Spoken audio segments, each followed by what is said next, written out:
So hi! Welcome and welcome back to my YouTube channel, and for today's tutorial, ituturo ko sa inyo kung paano nga ba mag-register sa Mabilis Cash. But first, please subscribe to my channel and don't forget to hit the subscribe button and the bell to notify you for my new updates. And if you want to learn more, just keep on watching and let's start.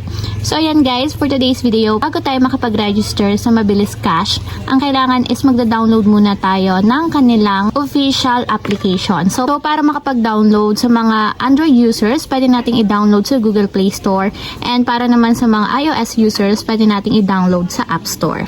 So buksan na natin ang Google Play Store. So dito sa Google Play Store, pumunta lang tayo sa search bar, then isa-search natin dito is yung Mabilis Cash. So search lang natin.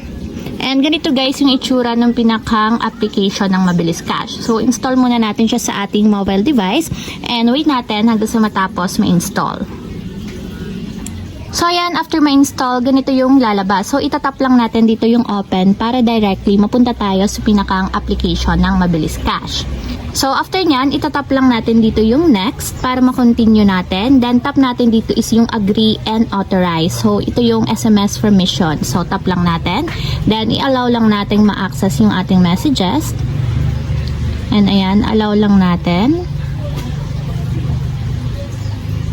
So ayan, after nyan guys, para makapag-register tayo sa Mabilis Cash, ang gagawin lang natin is dito sa unang box, ilalagay lang natin yung ating 11-digit mobile number. So make sure you guys na registered na siya para hindi na tayo mahirapan pag mag-register tayo dito. So ayan guys, after yung mailagay yung inyong 11-digit mobile number, itap na natin yung get dito sa side para may mag-send ng OTP code sa ating 11-digit mobile number. So, wait lang natin. And kung makikita nyo, nag-auto-verify na siya and directly nakapunta na tayo or nakapasok na tayo dito sa application ng Mabilis Cash. So, kapag ganito na yung itsura niya guys, sabihin meron na tayong account. So, nandito yung profile ninyo and ito yung pinakang homepage. So, dito sa homepage, makikita nyo yung mga offers sa inyo ni Mabilis Cash. Kung gusto nyo namang mag-apply na ng loan and gusto nyo nang makakuha ng pera mula sa kanila, maglalagay ako ng link sa description box kung paano nga ba mag-apply ng loan sa Mabilis Cash. So, panibagong video siya guys, gagawan ko and sana panoorin nyo kung paano nga ba mag-apply ng loan.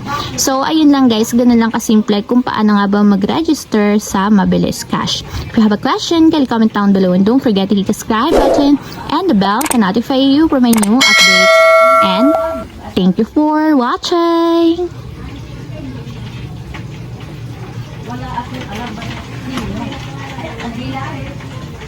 Living life, every day, late at night, not okay.